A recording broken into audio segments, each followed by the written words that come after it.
B'siyata d'Shmaya, we're going to learn Shabbos Daf Kuf Tes Zayin. We're going to start 2 lines from the end of Kuf Tes Vav Amud Beis.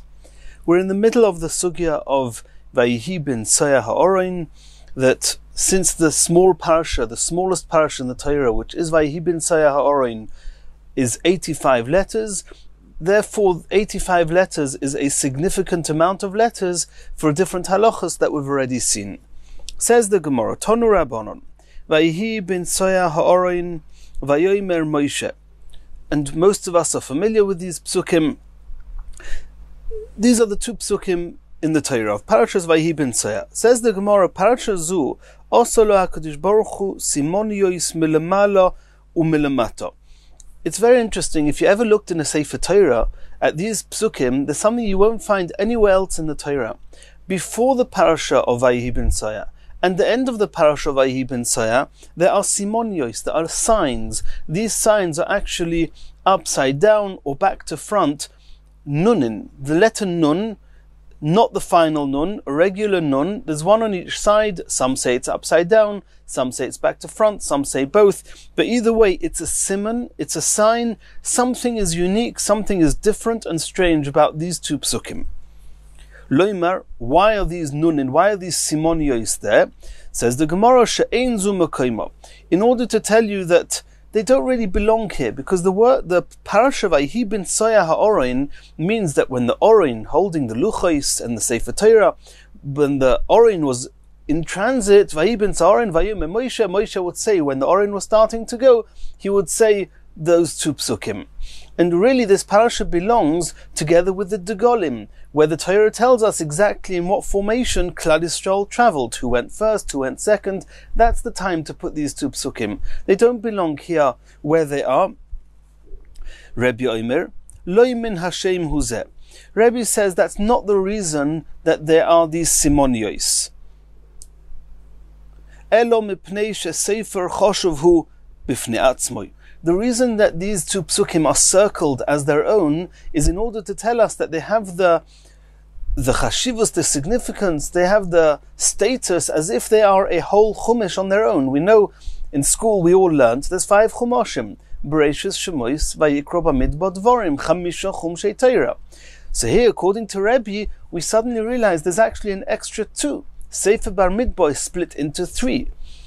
Till Vayihi bin Soya, Vayihi bin Soya, and after Vayihi bin Soya. And Rebbe argues with the Tanna Kamma and says that don't say that it's not in place, because this is in place. And Rashi explains why these psukim do have a place where they are.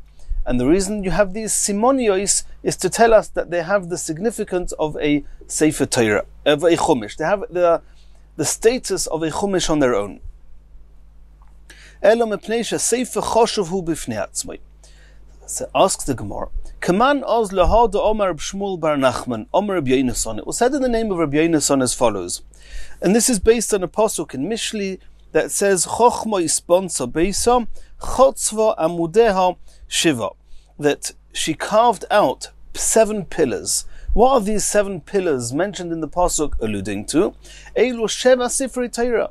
It's 7 Sefer Torahs. It's not really 7 Sefer Torahs. It's 7 Sforim within the Sefer Torah. Kaman Rebbe. He's following what Rebbe said, that Vayihi bin Soya is a Sefer on its own, and therefore in total you have Bereshis, Shmois, Vayikra, Bamidbar till Vayihi bin Soya, Bamidbar after Vayihi bin Soya, and Dvarim. That's 7 Chumashim.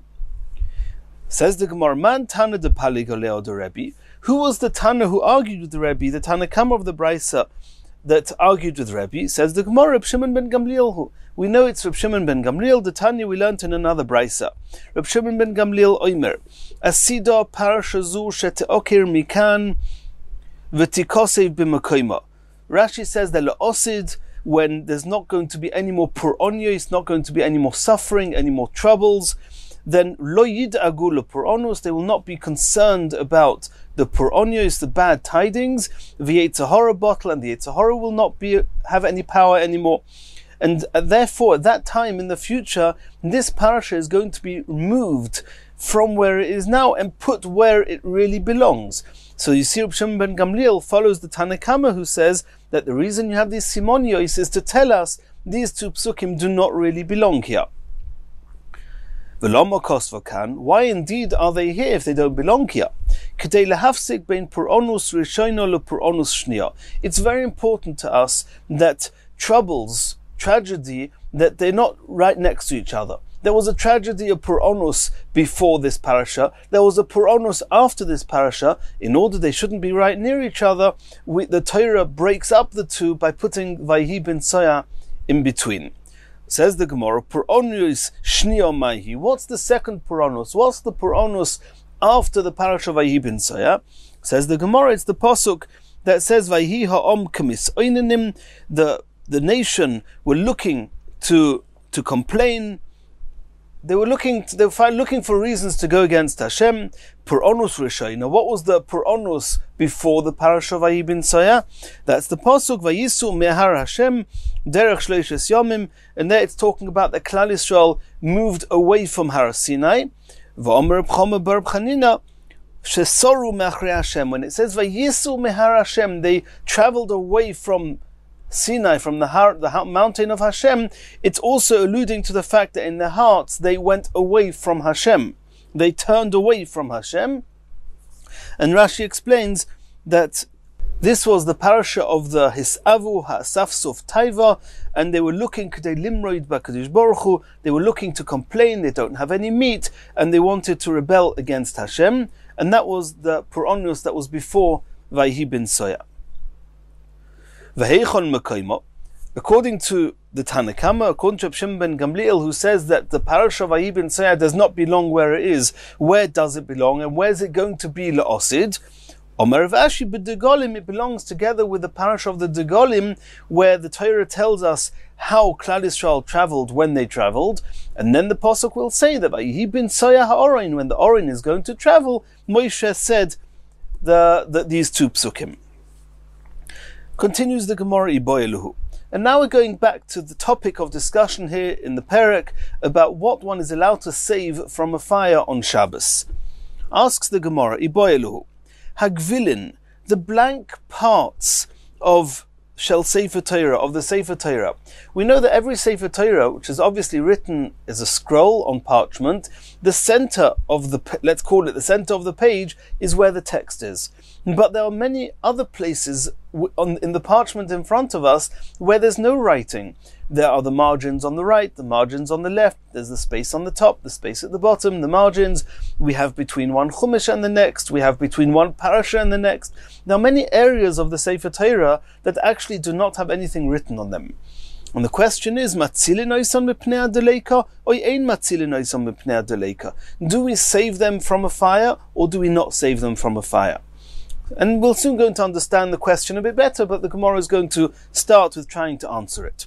Tashema, we learnt, Sefer Torah shebola, Sefer Torah that got worn out.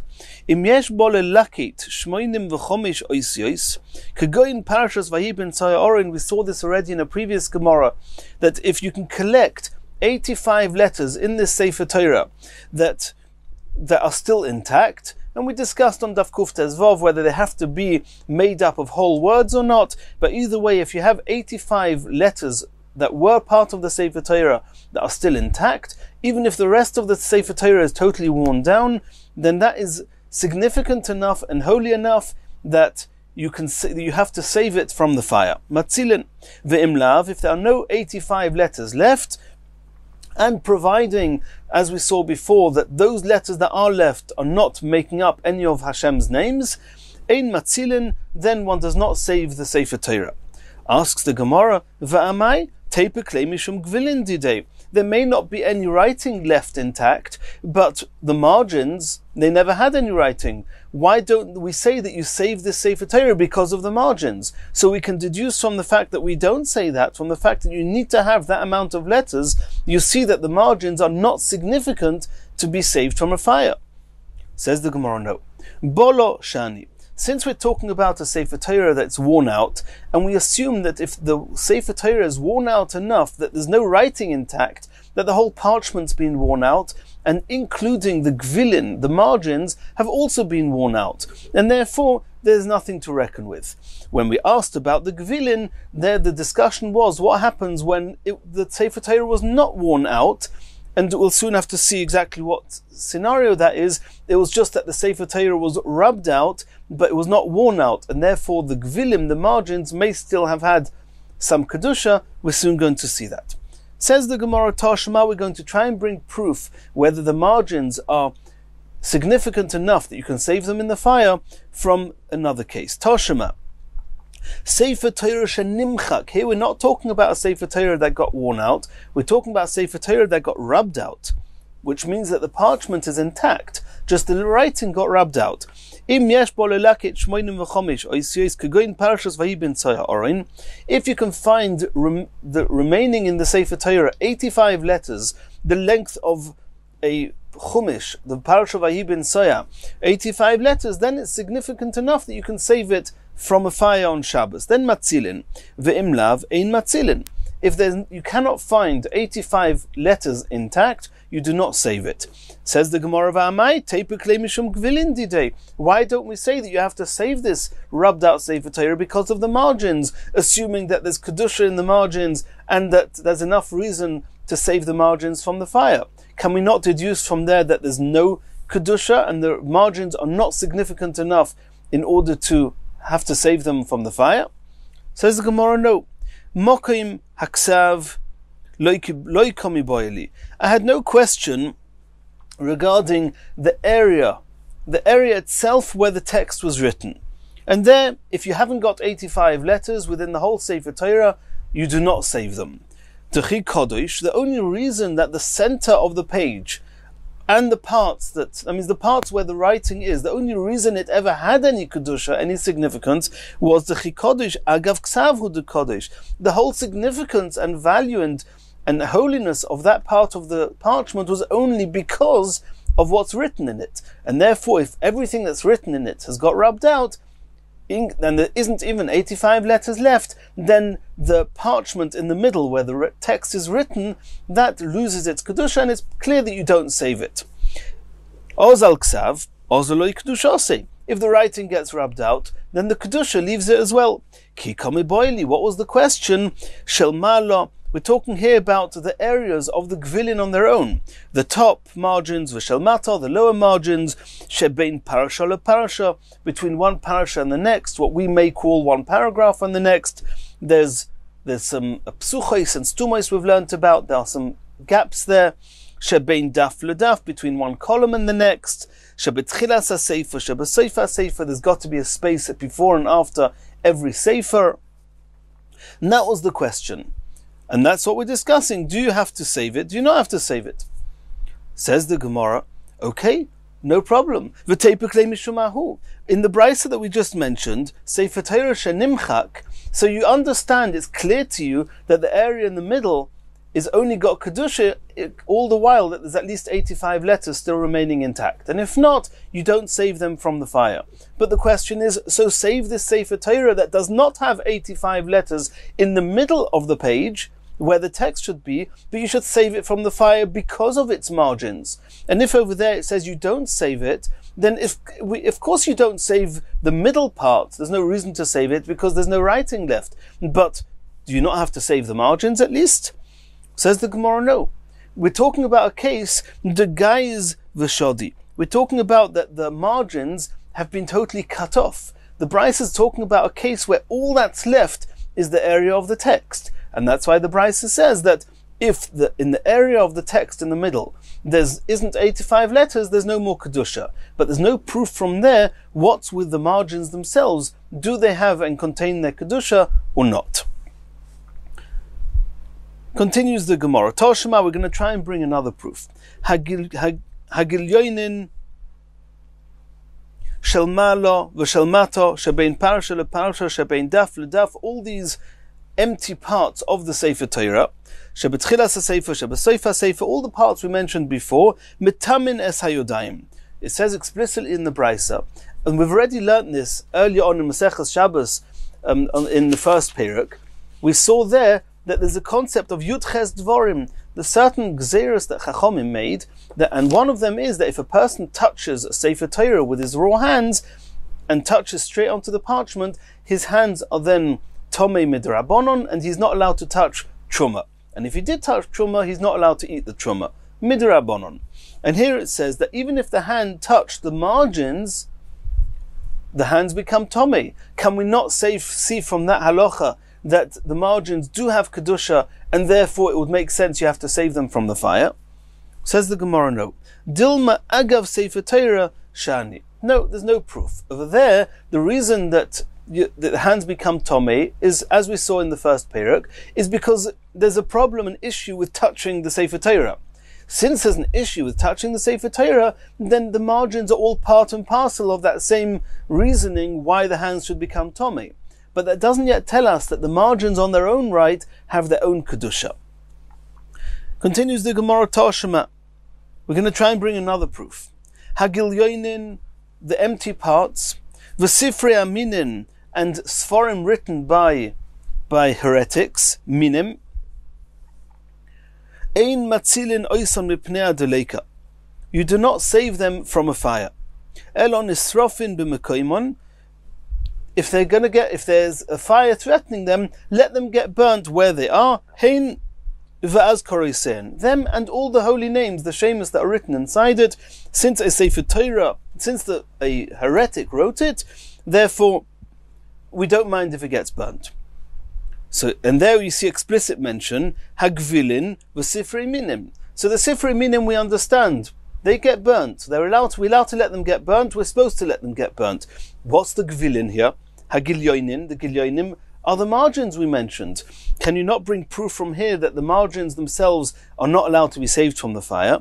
My love, can we not assume gilyoinin the sefer Torah, that the Bryce is talking about the margins of the sefer Torah? Says the Gemara, no. Gilyoinin the sifrei minin. It's talking about the margins of the sforim that were written by the heretics, and they can be burnt. You're going to ask, Hashta sifrei minin gufayu ein matzilin gilyoinin miboya? Why does the Bryce have to say the margins and the sforim of the minim get burnt? If the sforim themselves get burnt, of course the margins get burnt. They're not going to have more kedusha than the text itself. So how are we going to read the Brisa if gilyoinin means the margins of these sforim written by the heretics? Hochi komas. The Gemara says this is how you have to read the Brisa. V'sifrei minin harehen kegilyoinim. What the Brisa means to say is that the sforim themselves have the same value as the gilyoinim of those sforim, and therefore they can get burnt. But they're not talking about the gilyoinim of a sefer Torah, so we do not have any proof yet to our question. Rashi explains the words v'sifrei minin harein kegilyoinim means that the books themselves, the sforim themselves, written by the heretics, have the same status as gilyoinim, as empty sheets, as if they'd never been written. There's no value to anything that they write, and therefore they're all considered as one empty blank book, an empty scroll, and therefore it's allowed to be burnt. Continues the Gemara. And now we're going to go back into halacha that we just mentioned in the Gemara, but we're going to bring the whole brisa more at length. Gufa. Hagilyoinim v'sifrei minin ein matzilin oisan mipnei adeleka, as we saw, that one does not save the sforim written by heretics from a fire. That's the Tanakama.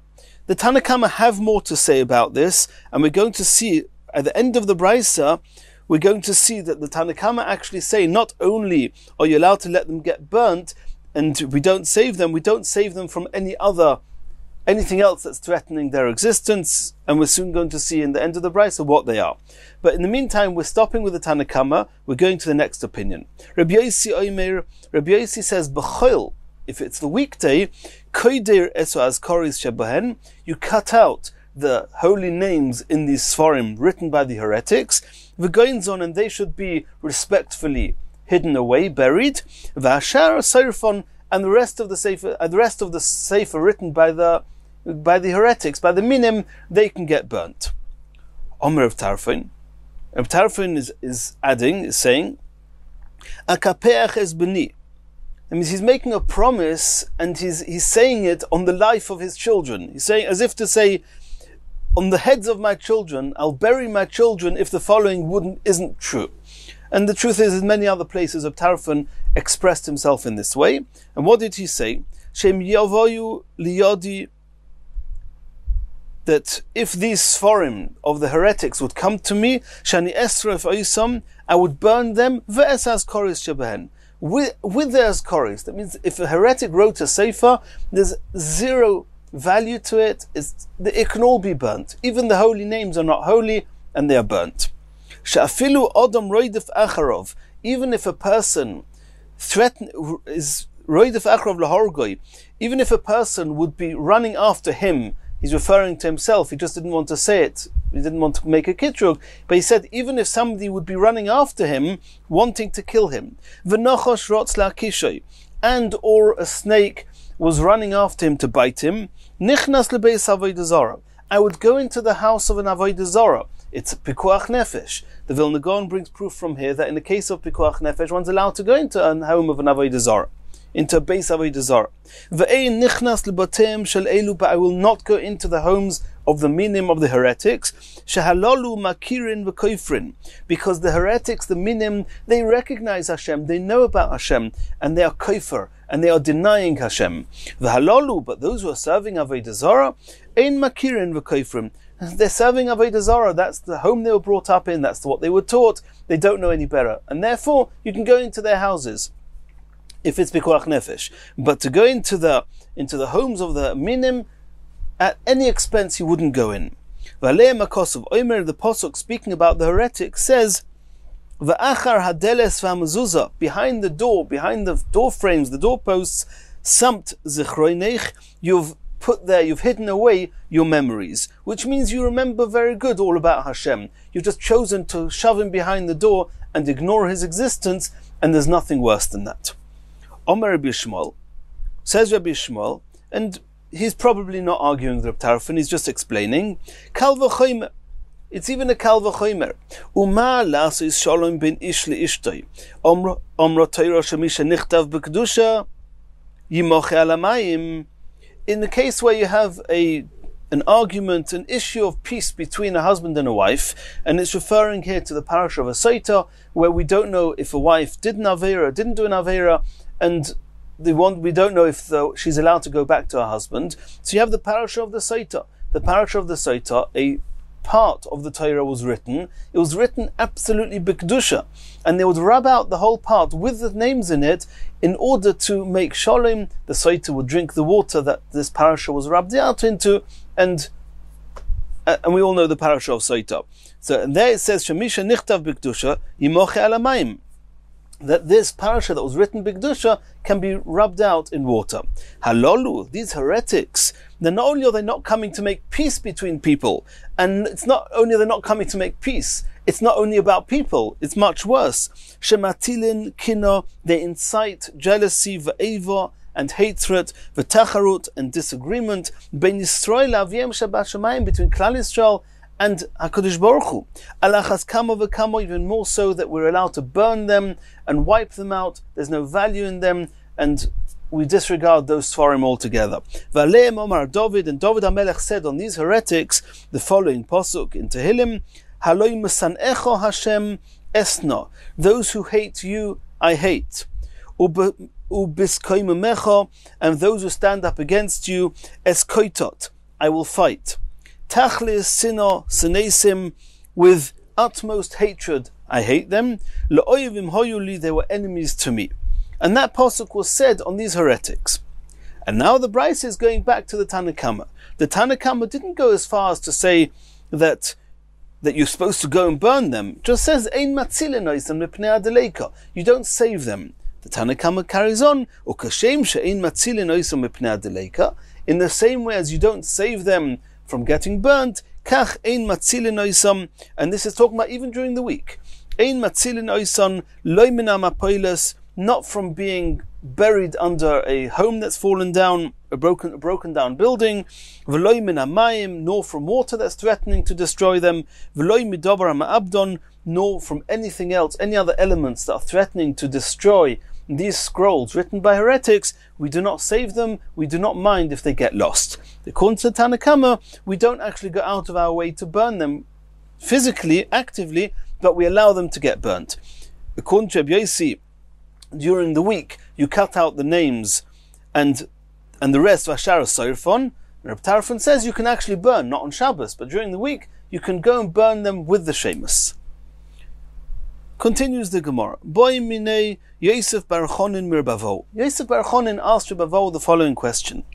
Hani Sifra de Be Avidon. The Sforim that were written by the heretics, and they were written in order to challenge Klal Yisrael.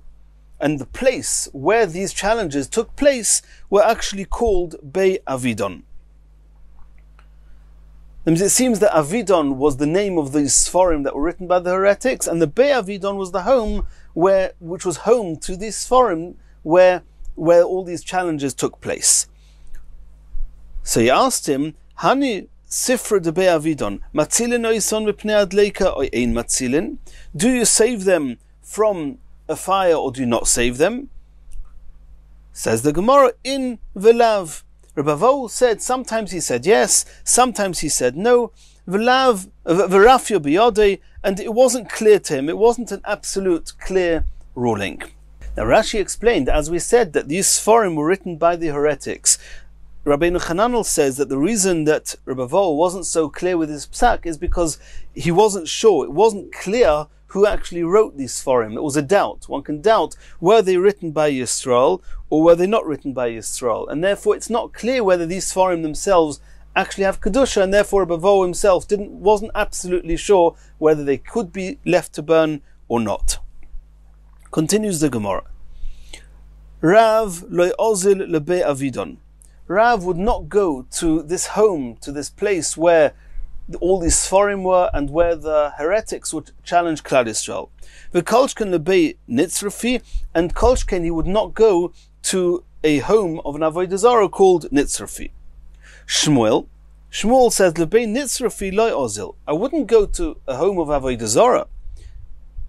Lebei avidon ozil, but I don't have a problem going to that home where the heretics were challenging us. Omru le'lerova.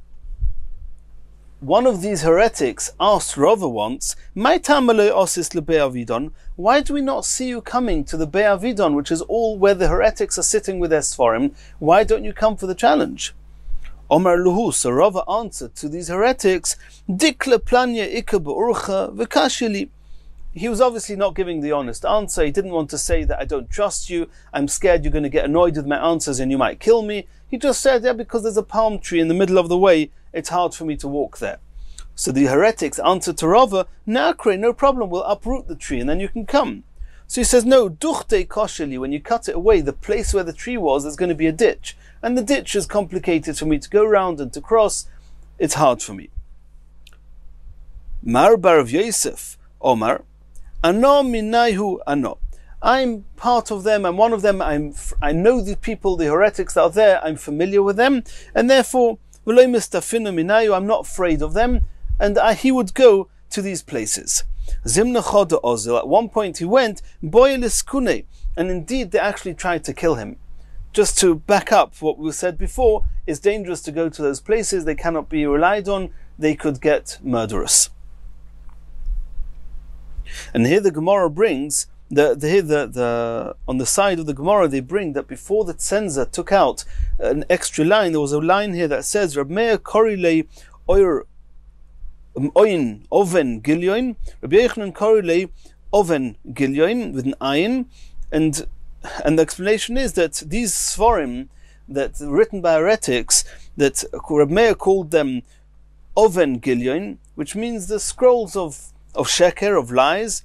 Rabbi Yochanan called them oven gilyoin, which are the scrolls of sin. Continues the Gemara. Eima Shalim, it was the name of a woman, Debisu de Rebbe Eliezer. She was the wife of Rebbe Eliezer, Auchsei de Rebbe Gamliel Havoi, and she was the sister of Rebbe Gamliel. Hava Hahu Philosopher, there was this, it would be literally translated as philosopher. Rashi brings that it was a heretic. B'shivavusei, that this heretic was living in the neighborhood, in the area of Reb Gamliel and his sister Eima Shalim.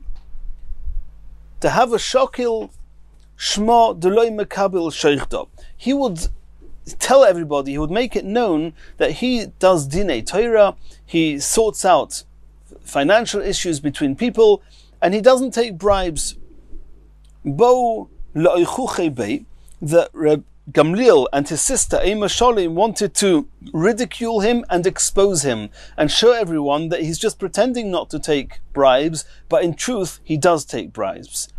So they went up to Ema Sholim. They decided they were going to play a trick on him. So Ema Sholim and Reb Gamliel came to him as to have a din Torah. They had an argument, a financial issue. So this sister, this woman, Ema Sholim, she brought up to this philosopher, to this fellow, Shraga Dadava, a golden chandelier, a golden lamp.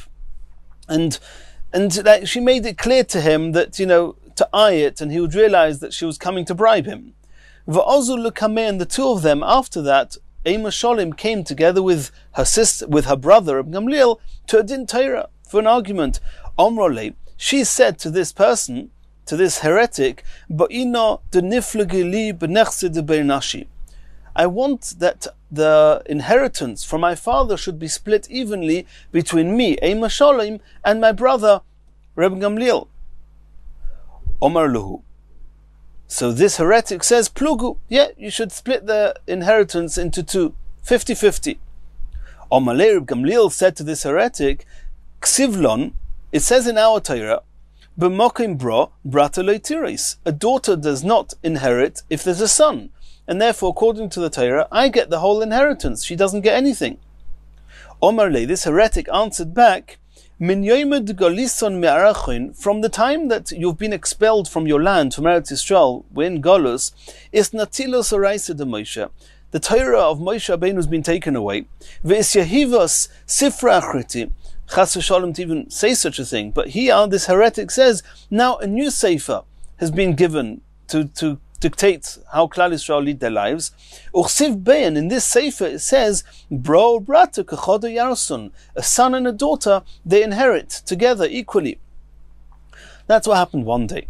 Lemocho, the next day, Hoda aylele ihu, Reb Gamliel now came the next day, and he brought to this heretic Chamra Luva, a donkey, but not stam, a very expensive donkey from a place called Luv. And then they continued the argument, and again he was there with his sister, and listen to what happened this time. Omar Luhu, this heretic, now changed his mind. He says, Shpilas le-sefer de safra, I proceeded to the end of this sefer, this, so to speak, new sefer that's supposed to be dictating us. Because it says there, I'm not coming to take away from what it says in the Torah of Moshe, nor am I coming to add on the Torah of Moshe Rabbeinu. And in the Torah it says, that in a place where there's a son, the daughter doesn't inherit, because now obviously Reb Gamliel had bribed him. Omrole, so Ema Sholim now said to this heretic,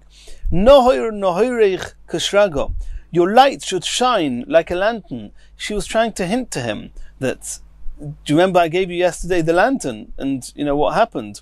Reb Gamliel answered back, also Chamra, the donkey will come, ubotash v'shraga, and kick the lantern. Obviously, he was hinting to his donkey that supposedly was worth even more than the lamp that she sent, and this way, they especially did this in front of all the people that were watching there, and they totally exposed him, and everybody saw that what this fellow was worth.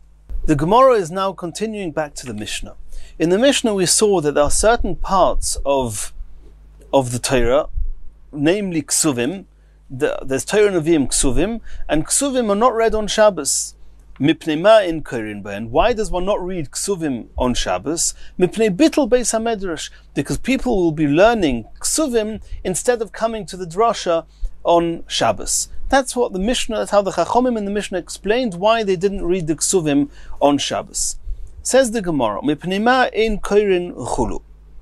Omar Rav said as follows, Lo yishonu elo bizman beis ha-Midrash. When were they not allowed to read from the Ksuvim? Only in the time that the Chacham was giving his drasha. Avol sheloi bizman beis ha-Midrash, but that means the drasha was always before they would eat their meal. Later on, after they would eat their Shabbos meal in the afternoon, sheloi bizman beis ha-Midrash, kairin, there's no problem whatsoever to read Ksuvim. Ushmuel Omar, Shmuel argued and was more machmir than Rav, was more stringent, and he said, Shmuel Omar afilu sheloi bizman beis hamedrash ein kairin. Even not in the time that the Chacham is giving his drash, even after their meal, they would not read from the Ksuvim. Asks the Gemara, could Shmuel really have held that way? Eini, it doesn't make sense. The place called Narodah was Shmuel's place. He was the Rav there. U'b'Narodah, we all know that in Narodah, Poski Sidra B'Ksuvim, they would read from the Ksuvim b'Mincha de Shabbato, at Shabbos, at Mincha time. And if you, Shmuel, say that even when the Rav is not giving a drasha, you're not allowed to read Ksuvim, what's going on in Narodah? Elo says the Gemara, itmar hochi itmar. There was indeed a machlokas Rav and Shmuel is more stringent than Rav, but we have to add in a few more details. Omar Rav lo yishanu elo b'mokim beis hamedrash, that in the place of the beis hamedrash, irrespective of whether it's the time that the Rav is speaking or not, in the place where the Rav is speaking, they would not read Ksuvim. Aval shaloi b'mokim beis hamedrash, not in the place of where the drasha is, kairin, irrespective of whether it's the time of the drasha or not the time of the drasha. If it's not in that place, kairin, one's allowed to read the Ksuvim. Shmuel Omar, and Shmuel argued. Shmuel said that bein b'mokim beis hamedrash, bein shaloi b'mokim beis hamedrash, which means even not in the place of the drasha, bizman beis hamedrash ein kairin, whilst the Rav is giving the drasha, there you should not read Ksuvim. Shaloi bizman beis hamedrash, however, if it's not the time of the drasha, kairin, then you're allowed to read from the Ksuvim even in the mokim of the drasha, even in the place that the drasha was given. V'oz de Shmuel letameh, and then Shmuel is letameh the B'Narodah, in his place in Narodah, Poski Sidra de Ksuvim b'Mincha de Shabbat, they would read from the Ksuvim in Shabbos Mincha, because it was not in the time of the drasha. That's how the Gemara answers this, the Machleikas Rav and Shmuel. Rav Ashi Omar, Rav Ashi says no. La'olam keda'omron mi'ikara. The truth is that the argument of Rav and Shmuel is as we thought initially. That Rav says that in the time where the drasha is happening, it's also to read Ksuvim. If it's not the time, it's mutter. And Shmuel said that even when it's not the time of the drasha, it's osir. And then we asked a question, so how in Narodah are you allowing them to read the Ksuvim Shabbos Mincha time? And the Gemara is now going to answer that this Shmuel had two fronts. He had what he himself held. What he himself held, he wasn't arguing with Rav. He held exactly like Rav, that if it's shloi b'zman beis hamedrash, it's mutter. And that's why in Narodah he did it. We saw in this brisa, not in the brisa, we saw before Omar Shmuel, that even shloi b'zman beis hamedrash he shouldn't read, yet that wasn't his own opinion. He was quoting somebody else. And that somebody else is more stringent than Rav, and that somebody else says that you're not allowed to read Ksuvim even when it's not the time of the drasha. Who's that somebody else? La'olam keda'omrin me'ikoral, as we saw before. U'shmuel kreb nehemia, the Shmuel we mentioned before that says that even not in the time of the Beis HaMedrash, you're not allowed to read Ksuvim, is following Reb Nehemia. Titani we learned in the Brisa. Afal pisha omru kisvei hakodesh ein kairin bohen, even though we don't read from these Ksuvim, aval shoinen bohen. That means take Keheles or Shir Hashirim. We don't learn Keheles or Shir Hashirim on Shabbos, according to this brisa. But shoinin b'hem, if in the middle of the drasha the Rav wants to quote a Midrash, or even a person himself, to learn the Midrashim that discuss Keheles or discuss Shir Hashirim or the other Ksuvim, you're allowed to learn about the Ksuvim. Just the Ksuvim themselves we don't read. V'dorshin b'hem, and one is allowed to say drashas about Ksuvim. Nitzrach leposuk mevi v'roya boy. If in the middle of the drasha the person giving the drasha wants to quote a posuk and wants to look it up, of course you're allowed to bring him a Ksuvim and you're allowed to look it up.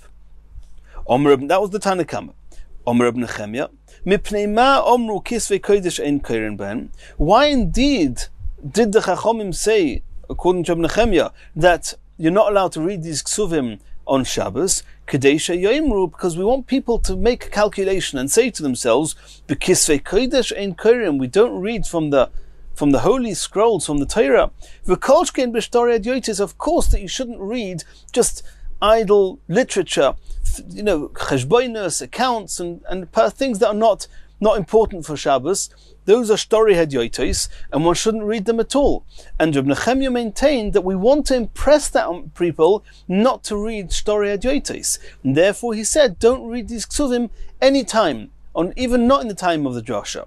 So Shmuel, when he said that even shlei b'zman beis Medrash you shouldn't read ksuvim, that was just conforming with what Reb Nehemia held, that the whole Shabbos you shouldn't read them. Shmuel himself held exactly like Rav, and that shlei b'zman beis Medrash it was mutter. And there's a very big discussion in the Rishonim and in the Poskim exactly what's called shtori hadyotos that you're not allowed to read on Shabbos. But here the Gemara does not really go into it, so we're not going to elaborate. But it's something that's worth looking into. It continues the next Mishnah. Matzilin tik hasefer im hasefer. In the previous Mishnah we learned that if chas v'shalom there's a fire on Shabbos, one's allowed to save the Tanakh, the Sforim, one's allowed to save them. So it says here that even the tik, which is the pouch or the container that's made to hold the Sforim, one's allowed to save them at the same time. When you're taking out the Sforim, you're allowed to take out the covers of the Sforim at the same time. V'tik hatfilin im hatfilin, when you're saving the tfilin, you're allowed to take out the tik, the pouch, the containers of the tfilin as well. V'afal pi sheyesh b'toichon mois, even if there are coins inside this tik of the Sforim or of the tfilin, you're allowed to. You want to save the coins because they're going to get burnt otherwise. But on Shabbos you're not allowed to save the coins. You're only allowed to save the Sforim and the tfilin. But since these coins are already in the pouch, we allow you to keep the coins there. Since you're taking the pouch out with the Sforim, then the coins go with it and it's okay. Uleheichon matzilon, where are you allowed to take these Sforim out to? Uleheichon matzilin oisam, lemovoi she'einoi mefulosh, to a movoi which is a type of a walk-through, a drive-through, she'einoi mefulosh, but one that's not completely through. It's a dead end, we call it, a cul-de-sac. Then that's a type of movoi that you're allowed to carry the Sforim from the home into such a movoi. Ben Beseira Omer Afle Mefulosh, Ben Beseira says you're even allowed to carry the Sforim into a movoi which is Mefulosh, which is going straight through, and there's a Reshus Rabbim on either side. And we're going to see in a later Gemara exactly what's going on with this halacha, with which type of movoi and what's going on. The Gemara now we're going to learn is going to focus on the first part of the Mishnah, that Matzilin tik hasefer im hasefer afal pi sheyesh b'soichon mois. Says the Gemara, Tonu Rabbanon, Arba osor shechol liyos b'Shabbos. If Erev Pesach falls on Shabbos, and we all know that on Erev Pesach there's a mitzvah of shechting the Korban Pesach. You're allowed to do that even on Shabbos. However, when do we eat the Korban Pesach? Only at night. Matzah Shabbos in this case. When do you prepare the Korban Pesach? So the preparation has a number of stages. There's skinning the animal, and that's also got two stages. There's skinning the animal in order to fry it, to roast it. Not to fry it, you have to roast it, and that the roasting you only do on Matzah Shabbos. You can't do that on Erev. Normally it was done on Erev Pesach after the Shmita. If it's Shabbos, then they would roast it only in the evening on Matzah Shabbos. However, the Amorim, part of this is a korban, and it has to go on the Mizbeach, part of the insides. So they would have to skin at least part of the animal in order to be able to reach those Amorim, those insides, and take them and put them on the Mizbeach on Shabbos. You shecht it on Erev Pesach. The time to put these Amorim onto the Mizbeach has to be on Erev Pesach, which is on Shabbos. So here we have a number of issues. We have an issue of, are you allowed to skin the entire animal, or you're only allowed to skin until its chest, which is just about as much as you need to be able to remove the insides. And then we have an issue, now after you've removed the insides, is the animal muktzah? Are you allowed to carry it? What's with the skin? Is the skin muktzah? Are you allowed to carry it? Etc. And we're going to see how this comes into this Gemara. Arba Asor Shechol Yes b'Shabbos, if the 14th of Nisan is on Shabbos, Mafshitin, they would strip, they would skin the korban as a Pesach ad hachoze, only until the breast of the animal. Divi Rabbi Yishmael b'noish Rabbi Yochanan ben Beroika, Rabbi Yishmael held that you're not allowed to skin the whole animal. You don't need to. You do that on Matzah Shabbos, on Leil Pesach. The Chachomim argue and say, Mafshitin es kuloi, you're allowed to remove the entire skin of the whole animal, even though it's Shabbos. Continues the Brisa, Bishleim el Rabbi Yishmael b'noish Rabbi Yochanan ben Beroika, dohis avid lei tzayirach kavoya. According to Rabbi Yishmael, we understand. Why are you skinning this animal now? It's Shabbos. You're skinning it because you need to take out the insides. The insides are tzayirach kavoya, is for the needs of the korban, the needs of Hashem, so to speak. You've got to put it on the mizbeach. On Shabbos, you're allowed to do that. Elo l'Rabbanon ma'itama. According to the Rabbanon, you're allowed to definitely skin it until the breast of the animal, till the chozeh. You need to. According to the Chachomim, what justification is there to skin the entire animal? You don't need it. Omar Rabba Bar Bachon, Omar Rabbi Yochanan, the Omar Kro, I have a Postdoc, and the Ritva says that this is not a real Postdoc, it's just an asmachta. But the Pisaq says, Kol pa'al Hashem, everything you do should be for Hashem lemaneu, to honor Hashem. And over here, you're taking off the skin of the animal, of this korban, is actually an honor for Hashem, for the korban. What honor are you doing? How is it enhancing the animal that you're taking off the whole skin now on Shabbos? So there's two explanations. Rav Yosef Omar Shelo Yasriach. If you're going to leave the skin half on, half off, the animal is going to get spoiled. Rava Omar. Rava says, Shelo Yuhu Koche Shemayim Mutolin Knevela. If you just leave the animal half skinned, then it just looks as if these holy korbanos are just lying around like an avela, like a dead animal, and it's not respectful. My binay, what's the difference? In what case is there going to be a difference in halachic ramification between Rav Yosef and Rava? Says the Gemara, Ika benayu de monach aptura de dava. If this korban is lying on a golden table, if it's on a golden table, then according to Rav Yosef, that says that the reason you're allowed to skin the animal is because the animal shouldn't get spoilt. The animal can get spoilt even if it's on a golden table, so it's still mutter to skin it. However, according to Rava, that says that it's in order that the animal shouldn't lie around in a disgraceful way, like an avela. If it's lying on a golden table, that's not a disgraceful way. So the very fact that it's lying on a golden table is enough reason that you don't need to skin the rest of the animal. That's one difference. Another one, inami, yema de astona, a day where there's a northern wind blowing, and it's it's not a hot wind at all, and that way, in that case, according to Rav Yosef, who says that the reason you're allowed to skin the rest of the animal is in order that it shouldn't be nisriach, it shouldn't get spoilt. Over here, it's going to be asa because it will not get spoilt. It's a very cool breeze.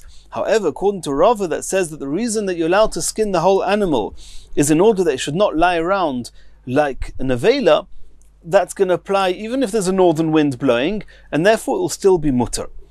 And the Ritva adds in, if it happens to be that the animal is lying on a golden table and on a day that's the northern wind is blowing, then according to Rav Yosef and according to Rava, you'll not be allowed to skin the animal, even according to the second half of the animal, even according to the Chachomim.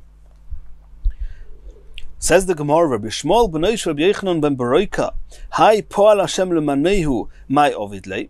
This posuk, that according to the Chachomim, is telling them that you're allowed to do something as in respect, in honor for Hashem's korban, namely to skin the entire animal. Rabbi Shmuel b'noish Rabbi Yochanan ben Beroika says you're not allowed to skin the entire animal. So according to him, what's he learning out from this pasuk? Says the Gemara, he learns that you have to take out the insides. I may have thought that you can pull out the inside somehow without skinning, without taking off the skin until the breast of the animal, but that's a very not honorable way of doing it. So Rabbi Shmuel learns out from this pasuk, don't do that. Skin the animal properly with respect and dignity, and then take out the insides the way you're supposed to, and then don't skin anymore. But in order that you shouldn't take out the insides before skinning it, you learn that from this Pasuk of Lemanehu. Maitam, why indeed should a person not take out the insides before he skinned the animal? Because pulling it out like that, the insides are going to get entangled with the threads of the strands of hair that are on the skin of the animal, and it's going to be a mess. Therefore, skin the animal and then go into the insides in a very appropriate way, take out the insides and put them on the Mizbeach. Continues the Gemara. Omar of Chizda, Omar Mar Ukva. Mai ahadrulei chavrei le Rabbi Shmuel b'noi Rabbi Yechon Baroka. Rabbi Shmuel, he asked a question to the Chachamim. You Chachamim, why are you allowed to skin the whole animal? I say, says Rabbi Shmuel, you're allowed to skin it till the breast, because that's what I need in order to take out the Amorim. But you Chachamim, you don't need to take out. You can take out the Amorim when it's skinned till the breast. What are you gaining by skinning the whole animal?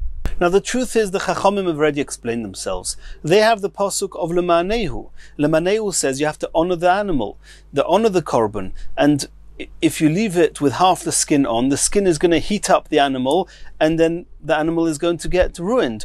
Or if it's just half skinned, it looks like a dead corpse of an animal, and that's not respectful. So it's either way, the Gemara assumes that there's still more to be said.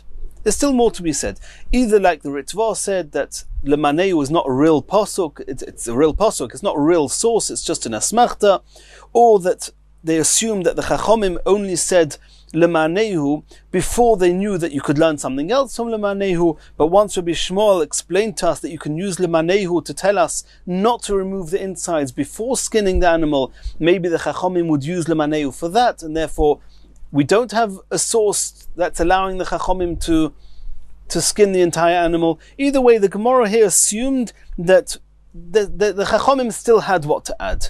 Another reasoning to allow them to skin the entire animal, even though only half was absolutely necessary for the korban. Hachi ka'omarle. So the Chachamim said as follows, and this is how it comes into this Gemara. That we have this one line in our Mishnah, and the Gemara is now going to turn it round and round in 4 or 5 different ways. We saw in our Mishnah, Hachi ka'omarle, the Chachamim said to Rabbi Shmuel as follows: Im matzilim tik hasefer. Im hasefer, if you're allowed to save the container of the Sefer Torah, the tik, together with the Sefer Torah, that means in honor of the Sefer Torah. If you're saving the Sefer Torah in order to honor it, the chas v'shalom, it shouldn't get burnt, you're allowed to also save the tik, take it out, and taking it out into this mavoi was an infringement on Hilchos Shabbos on some level, at least on a Drabonon level. And if you allow that, lo nafshit es ha-pesach me'oiroi, then are we not allowed to skin the entire animal from of the Korban Pesach? And Rashi explains that what we actually mean here is not the tik, it's the money in the tik. Of course you're allowed to take out the tik because that's the way you honor the Sefer Torah, and that's tzorech kavoya. But with the taking out the tik, you're also taking out your own coins, which is for your own personal benefit. So too, in the same way as you're allowed to, if you're already honoring the Sefer Torah by taking out the tik, by the way, you're allowed to take out your money as well, so too, one should be allowed to take out, to skin this, one should be allowed to extend what you're doing in honor of the korban, even for your own needs. Which means that the half of the skinning you're allowed to do because the korban needs it. The second half of the skinning, at the most, it's for your own interest. The korban doesn't need it.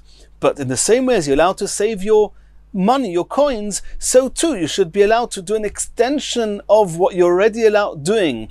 You're skinning half the animal, you can skin the rest of the animal, even though it's not needed for the korban. Like the coins are not needed for the Sefer Torah. Says the Gemara, how can you compare the two? Midami. Hasam tiltul. Hacha melacha. Over there, there's an issue with carrying. The Mefarshim discuss here whether the issue is the muktzah, the issue is the haitzah, but either way over there you're taking the coins and you're taking them out into a movi, and these are issues, these are all derabonons. The muktzah is derabonon, carrying out into the movi is derabonon, those are derabonons. Hocha, but skinning is melacha. It's one of the 39 melachas we saw in the Mishnah on Daf Ein Gimel. Hafshato, skinning an animal is one of the melachas. So the fact that when you're in any case honoring a Sefer Torah, then you're allowed to take the coins with it, even though the Sefer Torah doesn't need the coins, because you're in any case honoring the Sefer Torah, and the fact that you're doing some derabonons on the way, the Chachamim allowed that. But over here, to do a melacha of skinning, that you can't bring proof from our Mishnah for that. Omer Rav Ashi. So Rav Ashi is now turning this around a little bit, and he's now going to explain what the Chachamim actually answered. Omer Rav Ashi, betarti pligi. The truth is, the machlekes Rabbi Shmuel and the Chachamim is twofold. There was one machlekes: are you allowed to skin the animal only till the breast, or are you allowed to skin it right the entire animal? Rabbi Shmuel was machmir and said you're only allowed to skin till the breast, and the Chachamim said that you can take out the whole thing. There was another argument, and that was an argument: are you allowed to move the skin? Is the skin muktzah? Here again, Rabbi Shmuel was machmir. Rabbi Shmuel said you're not allowed to move the skins on Shabbos, and the Chachamim said you are allowed to move the skin on Shabbos. Betarti pligi betiltul. They're arguing regarding muktzah, the pligi, but melacha, and they're also arguing about whether one's allowed to do the melacha of skinning. And the way the Rishonim, the Ritva, explains here is that the Gemara is now not going to tell us why the Chachamim allow us to skin the entire animal. For that, the Chachamim had a different source not discussed here. The whole discussion here is what's with the muktzah aspect. And the Chachamim themselves, in the same way as they allow a person to skin the entire animal, which is a melacha min ha-Torah, of course they're allowed to move it as well. It's only midrabanon. That wasn't the issue. The issue was if the Chachamim had a claim to Rabbi Shmuel that even though you, Rabbi Shmuel, don't allow to skin the whole animal because it's a melacha, at least you should allow that it shouldn't be muktzah. And that's going to be the discussion. Is there any claim of the Chachamim against Rabbi Shmuel that at least there should be no issue of muktzah? The proof, the claim the Chachamim are going to say against Rabbi Shmuel is going to be from our Mishnah. And we're going to try and see how that works. And this is what the Chachamim answered to Rabbi Shmuel only regarding the aspect of tiltul. Im matzilim tik ha-sefer, im ha-sefer, if one is already allowed to take out together with the Sefer Torah, you're allowed to save the tick, which means you're allowed to, in honor of the Sefer Torah, you can take out the tick, and saving the Sefer Torah itself is kveit shamayim. So to here, the meat of the animal is similar to the Sefer Torah, and that's kveit shamayim. And once I'm doing kveit shamayim in the same way as I can add on the tick for kveit shamayim, and there's no problem of tiltul, so too I should be allowed to move these skins, which are just part of an annex to the meat itself. And since the meat is the kveit shamayim, then anything that I can do with it at the same time should be mutter. Im matzilim tik ha-sefer im ha-sefer lo netaltel oir agav basar. The Sefer Torah and the meat are both the kveit shamayim. You're allowed to move the tick, you're allowed to carry out the tick with the money in it with the Sefer Torah in respect to the Sefer Torah, so too I should be allowed to move the skin in respect for the meat, which is the kveit shamayim. Says the Gemara Midami, you can't compare the two. Hasam, in the case of the Mishnah, nase bosis ledovar muta.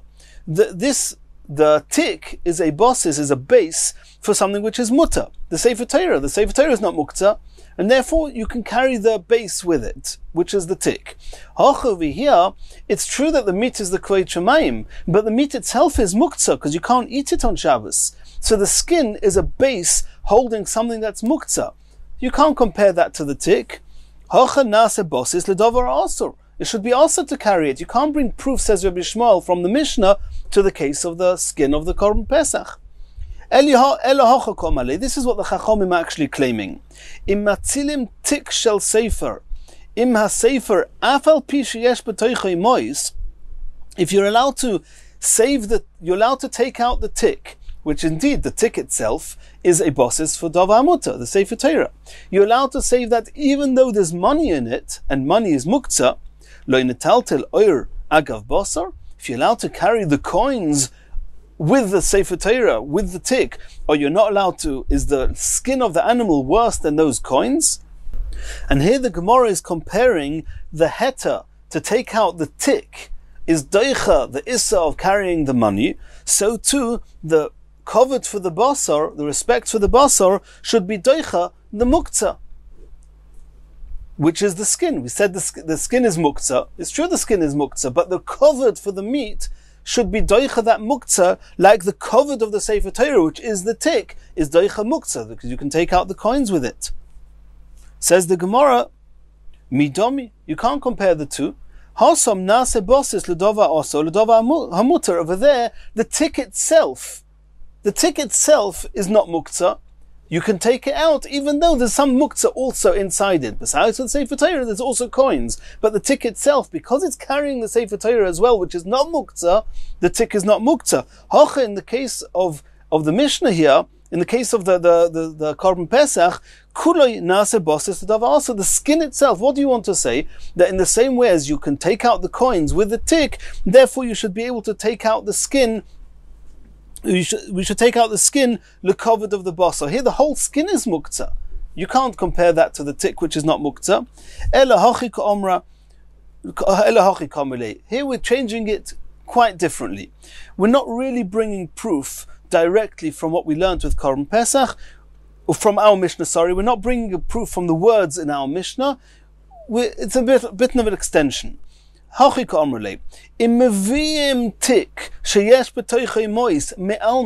Mishnah was only talking about, I've got a Sefer Torah, it's under threat of being burnt.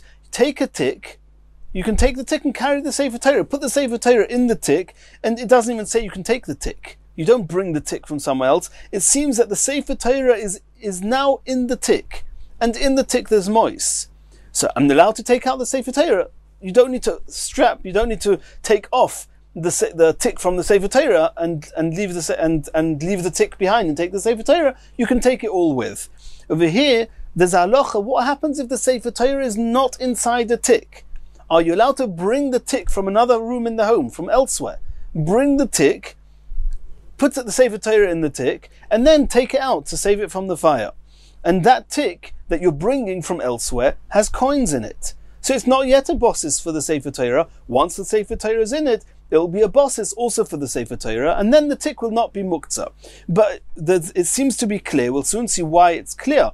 But im meviim tick sheyesh b'soicha mois me'alma, before the Sefer Torah goes into it, the halacha is, it was clear to the Gemara, the halacha is, you're allowed to bring such a tick, even though there's coins in it and no Sefer Torah in it. You can bring it to the Sefer Torah and put the Sefer Torah into it. So if you can do that, lahatzil by Sefer Torah, lo netaltel oir agav basar. If you can carry this tick with coins in, just because you're doing it with the intentions of then saving a Sefer Torah, why should you not be allowed to move the skins of the Korban Pesach? You said before the skins are muktzah and the tick is not muktzah because it's holding the Sefer Torah. Here it is muktzah because it's only holding the coins at that point. And the Gemara says, "V'higufa minolon." How do you know that you're allowed to take such a tick? You're assuming you're allowed to take a tick with the coins in to the Sefer Torah, and you're bringing proof from there that you should be allowed to move the skins. Who told you that's true? Ilema de mehecha de ispe lo ishadi lahu aisenami maisinen. Are you learning it just from the very fact that if the tick is already here, you don't need to take the Sefer Torah out of it, which means that you're allowed to respect the Sefer Torah by taking it out with the tick, then you're taking it for granted that you're also allowed to bring such a tick. Midomi? That's not good enough proof. You can't compare the two. Hasam, in the case of the Mishnah where the Sefer Torah is already in the tick, the reason you don't need to take the Sefer Torah out of the tick is because if you hang around too much, the Sefer Torah is going to get burnt. Just rush, take the Sefer Torah with the tick, with the coins, and clear the scenes. But in the case where the tick is not here yet, so you're going to bring the tick. If you're going to bring the tick, then if you have time to bring the tick, in the meantime, turn it upside down and let the coins fall out of it. Who says you're allowed to take the coins lekatchila and carry them? Shake out the tick, let the coins fall down, and then take the tick. It's not muktzah. And if so, you won't have proof that the skins which are muktzah, you're allowed to move them. Ela Omar Marbar Vashi, no. Marbar Vashi says the source that we assume you're allowed to take the tick with the coins to the Sefer Torah is La'olam Kada Omrinon Mikara. Marbar Vashi is now changing back the whole thing. He's saying, no, we don't really have a source, and therefore maybe you're not allowed to bring a tick with the money, and we're not talking here about tiltul. Says Rav Ashi, we're going right back to the beginning of the Gemara. Right at the beginning of the Gemara, La'olam Kada Omrinon Mikara. What did we say right at the beginning of the Gemara? That the Chachomim made a claim to Rabbi Shmuel, or the Chachomim were arguing with Rabbi Shmuel, not regarding tiltul. No, we're back to Hafshata, regarding the actual skinning, which is the topic of the Brisa, the main topic of the Brisa.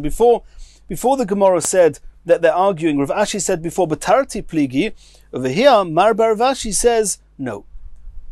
It might be, whether they are arguing entirety or not, is not the issue here. But we're going back to the beginning of the Gemara, that the Chachomim are saying to Rabbi Shmuel, we are allowing to skin the whole animal. Why? Because we're learning it from the Mishnah. And the Mishnah says that you're allowed to even take out coins whilst you're saving the Sefer Torah. So too, you're allowed to move the skins. You asked me a question. You're allowed to not move the skins. No, you're allowed to take off the skins. That's what we're saying now. We're back to hafshata, to skinning. The same way as I'm allowed to take out the coins that are muktzah with the Sefer Torah, I'm allowed to skin the animal, even though I don't really need it, but as an extension to the respect that we're showing to the korban. But we asked a question on that before. We said before that how can you compare the two? Carrying the coins is muktzah, it's only drabonons. Skinning is one of the lamates melachis. We're going to deal with that. You asked me, how can you compare the heta to take out the coins with skinning? Skinning is a melacha, it's one of the lamates melachas. No. I don't need the oir, it's a melacha. I don't need the skins. I'm not skinning it because I want the skins. And therefore, it's mutter. And therefore, it's only midrabanon. If I don't need the skins, then the melacha of hafshata that I'm doing, it's as if I didn't intend to skin it. I didn't need the skins. And therefore, it's only drabonons, and therefore we can compare it to taking out the coins. Asks the Gemara, you try to explain to this according to Rabbi Shimon. Rabbi Shimon says that if you don't want the melacha, you don't need the melacha itself, in and of itself, then it's mutter, but that's only if it's not psik reisha. But if it's absolutely inevitable that you're doing the melacha, in the same level as cutting off a head of an animal, it's going to die, so to here, by skinning the animal, you have done a skinning, whether you want the skin or not. It's very clear that the melacha is going to get done. Even Reb Shimon will agree that it's osa. So then we're back to what we originally said. It's a melacha. How can you compare it to carrying the coins? Says the Gemara, no. The shokilei bebarzi, that what's actually happening is that I'm skinning it in an unusual way. From the breast and down, says the Chachomim, I'm skinning it in little strips, piece by piece. It's not a normal way of skinning an animal. Since it's not done in a normal way, coupled with the fact that he doesn't even want the skins, then that's only a drabonon. And since it's only a drabonon, we can compare it to the coins. And if our Mishnah says you're allowed to take out coins, even though it's not a direct need for the hektish, but since I'm doing something else for the hektish, an extension of that allows me to take out the coins, so to here, even though the korban itself doesn't necessarily need to be skinned right down, but as an extension of the skinning you're allowed to do, we allowed you to skin the whole animal, providing it's on the level of the rabbonon, that you don't want it, you don't need the skins, you're not doing it in a normal fashion, and therefore it's mutter. And in Mirz Hashem, in the next year, we're going to continue from here.